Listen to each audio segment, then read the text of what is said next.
Hi, Sarah. So Amazon is laying off hundreds of workers. This is across Prime Video. 5 more Macy's stores will fall victim to corporate cost cutting, and about 3.5% of Macy's workforce will be laid off. The latest company to sack its employees is Discord. Because of news like this, employees are currently vulnerable to anxiety and depression, or maybe a roller coaster of emotions due to confusion or uncertainty, since there's news about massive job growth at the same time. A lot is going on in the job market, and it's only fair that you know what exactly is going on. Most importantly, what to do in that time like this. Let's start by discussing the truth about the current state of job market. According to reports, US employers added 216,000 new jobs in December 2023, which we can say was a solid finish for a strong 2023 labor market. As for the unemployment rate, it held steady at 3.7% in December, matching November's reading and remaining near 50-year lows. The report further showed that the expectation that a rapid succession of interest rate hikes by the Federal Reserve would slow the economy and create higher unemployment made the job market move beyond expectations. This is a key data point in the Fed's inflation assessments showing the pace of wage growth. The December's job report indicates a slight uptick in wages, rising 4.1% for the 12 months ending in December, up from 4% in November. So for all that strength the job market has shown, it appeared that it gave consumers the financial wherewithal to maintain reasonable spending levels. Normally, a healthy consumer activity should be a key driver for a strong economy, which will in turn help fuel a massive demand for workers, thereby making more people employed. But instead, there's been news of layoffs. Now, let's get to work by digging deep into layoffs. Let's start with YouTube, which cut hundreds of its employees. And next, Citigroup, the parent company of Citibank, plans to cut 20,000 jobs over the next 2 years. Also, Google has cut around 1,000 jobs in many of its divisions, including its core engineering and hardware divisions. The Verge reports that job cuts are hovering around 1,000 within teams focusing on Pixel phones, Nest smart thermostats,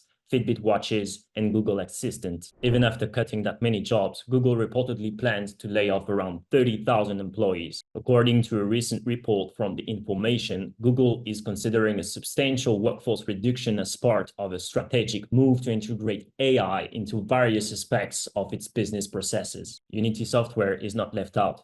It would lay off about 1,800 employees, or 25% of its overall workforce. GDI Integrated Facilities Services, a Montreal janitorial and cleaning services company, is cutting 1,867 employees in the United States, including 438 across Florida, after its contract to work at some Amazon warehouses was cancelled. And yes, before we move on, Spotify is also cutting 17% of its global workforce, which is equivalent to around 1,500 employees, as it tries to reduce costs while focusing on profitability. Definitely, layoffs have an impact on the economy and the workforce. For the economy, when a large number of people lose their jobs, it can lead to reduced consumer spending, which can in turn impact businesses that rely on consumer spending. Layoffs can also lead to reduction in tax revenue, as fewer people are employed and paying taxes. During layoffs, there is also a decline in job satisfaction, job performance, and intent to stay. Just a 1% workforce layoff can result in a 31% increase in voluntary turnover. Also, other impacts of layoffs include disengagement, lower work quality, and reduced innovation. And sometimes an organization's reputation becomes damaged during layoffs, making it difficult to attract talent or needed roles. Now, the question is, how is it possible we're having job growth and layoffs happening at the same time? Job growth versus layoffs. There seems to be a miscalculation in the job market that's causing all of this confusion. And before you get too confused, let's start by explaining the cause. You see, the Bureau of Labor Statistics has 2 monthly surveys that measure employment levels and trends. These are the Current Population Survey, CPS, also known as Household Survey, and the Current Employment Statistics Survey, CES, known as the Payroll or Establishment Survey. For the sake of clarity, let's just stick with Household Survey and Establishment Survey. The Household Survey provides information on the labor force, employment, and unemployment. It is a sample survey made of around 60,000 eligible households conducted by the U.S. Census Bureau for the U.S. Bureau of Labor Statistics, while the Establishment Survey provides information on employment, hours, and earnings of employees on non-farm payrolls. Each month, the CES program surveys about 120,000 businesses and government agencies representing more than 600,000 individual work sites in order to provide detailed industry data on employment, hours, and earnings of workers on non-farm payrolls. For the two surveys, the data for a given month relate to a particular week or pay period. In the household survey, the reference period is generally the calendar week that contains the 12th day of the month. In the establishment survey, the reference period is the pay period including the 12th, which may or may not correspond directly to the calendar week. A simple illustration is a man named John, who got two part jobs at two different companies. The establishment survey will capture the two companies to mean they have given out two new jobs, making it seem like two people got two new jobs, whereas it was only John who got two jobs. However, for the household survey, individuals are asked how many jobs they have. This is how we got those numbers we see on the news showing us that US payrolls increased by 216,000 in December, which is by far better than expected. While the establishment survey showed an increase in jobs for December, the household survey says there's a decline of 680,000 jobs, which is the largest loss since April 2020, when the government forced people to stop working. The reports also show something of great concern, which is struggles with full-time employment. Let's throw it back a bit to 2020. The COVID-19 pandemic caused a major disruption in America's labor force, what you may refer to as the Great Resignation. In 2022, more than 50 million workers quit their jobs, following the 47.8 million who did so in 2021. And in 2023, the trend gradually subsided, with 30 million workers resigning as of August. When you take a closer look, you'd agree that whatever happened to the labor force can be better described as the Great Reshuffle. While quit rates remain high, hiring rates continue to outpace them as many workers have been transitioning to other jobs in search of an improved work-life balance and flexibility,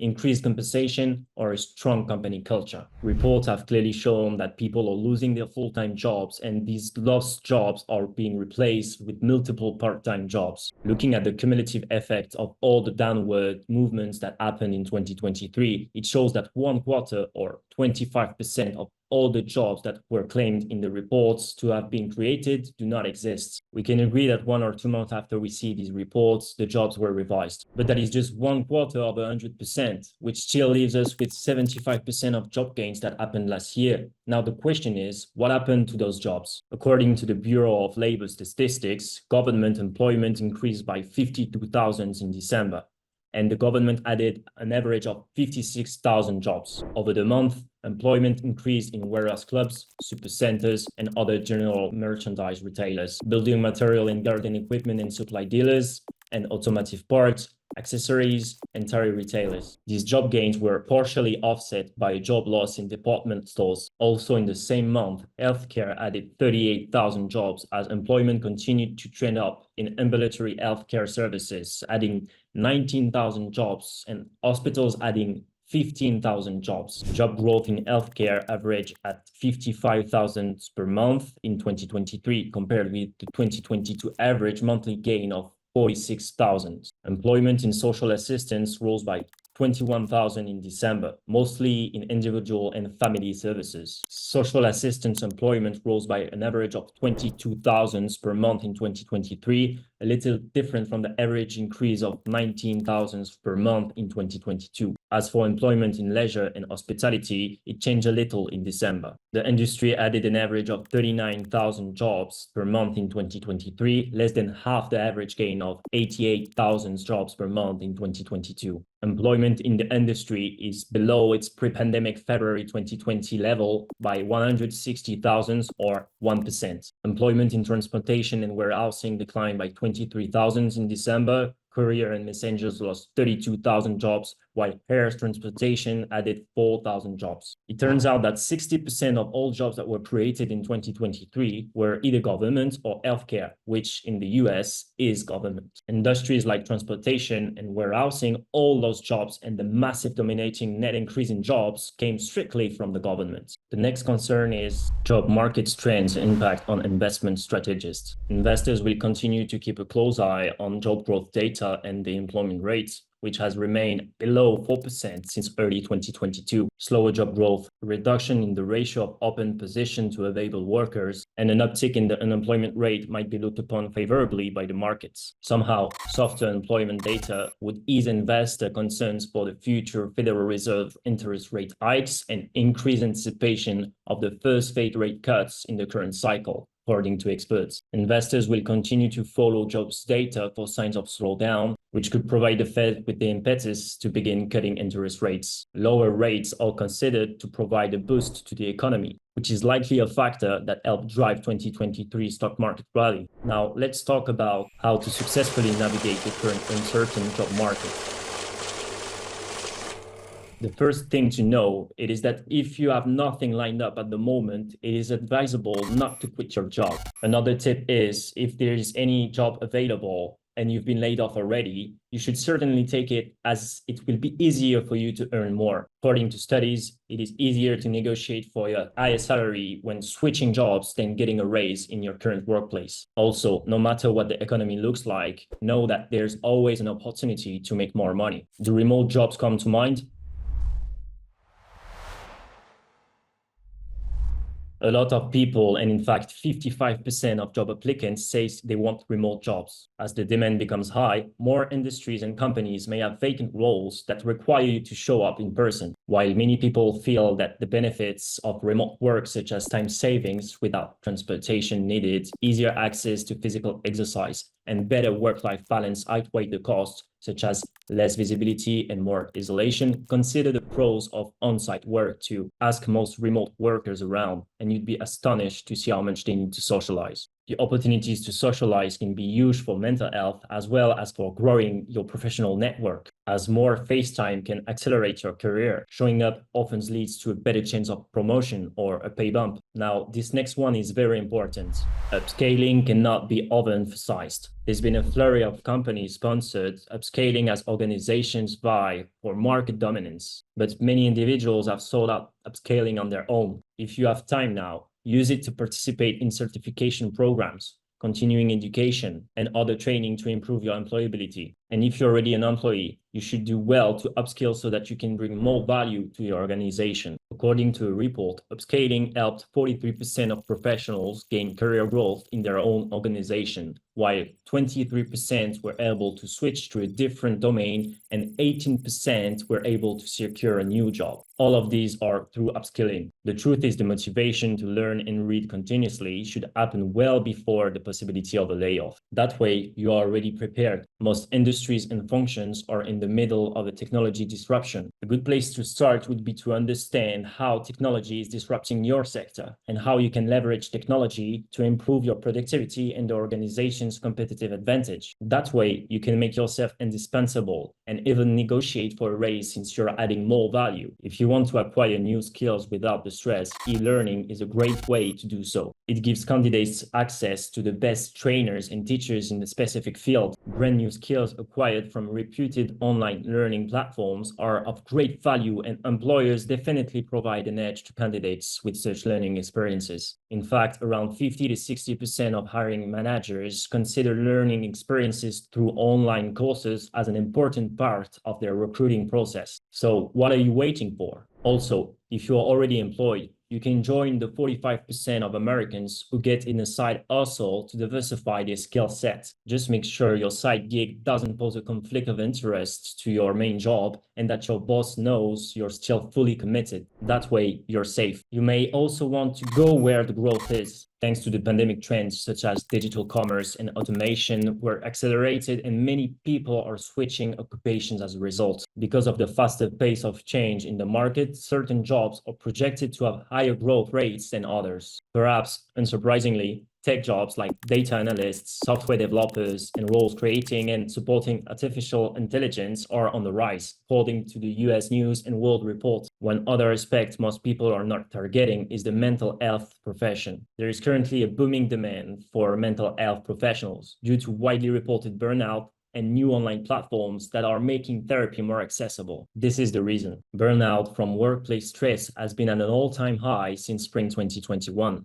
as about 10,243 full-time desk-based workers polled in 6 countries, including the US and the United Kingdom, said they are burned out. As defined by the World Health Organization, burnout is an increased mental distance from one's job, feelings of energy depletion, and negativism. Because Gen Z and millennials entered the workforce during a global pandemic and amid concerns of rising inflation, recession fears, and intense geopolitical conflicts, they are mostly the victims of burnout. While these concerns are widespread, stress levels are exceptionally high for young people who feel they have less control and stability in their careers. Workers under 30 are also most likely to have layoff anxiety, as newer, less experienced employees are often among the first to be targeted for job cuts. These fears and uncertainties are causing workers in Gen Z and young millennials bracket to be more detached and less fulfilled in their professional lives. The craziest part of this is that it extends to workers around 35 years of age who have been found to disengage from their jobs in a much higher numbers than their older cohorts. Also, women have reported higher levels of burnout than men for years,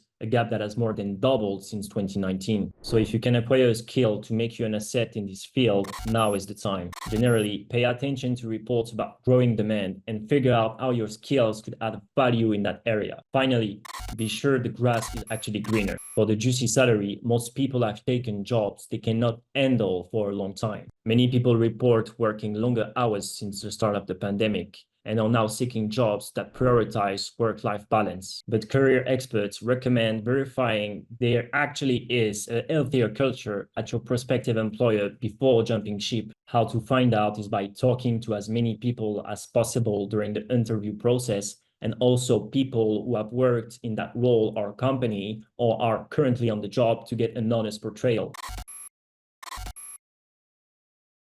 Now that we understand what's going on in the job market by analyzing the job growth reports, diving deep into layoffs and the reason behind them, the reality behind employment surveys, and the employment trend, the most important thing is getting ready for the future. And to do that, you must always stay informed about the market and all that is attached to it. That way, you can know the perfect move to make without regretting it in the future. Above all, in whatever you have going on, consider taking steps to improve your balance and wellness in your current position. And you may find that you don't need to join the millions of people looking for a job after all. One last important thing to do is hit the like button and subscribe to this channel for more insightful content.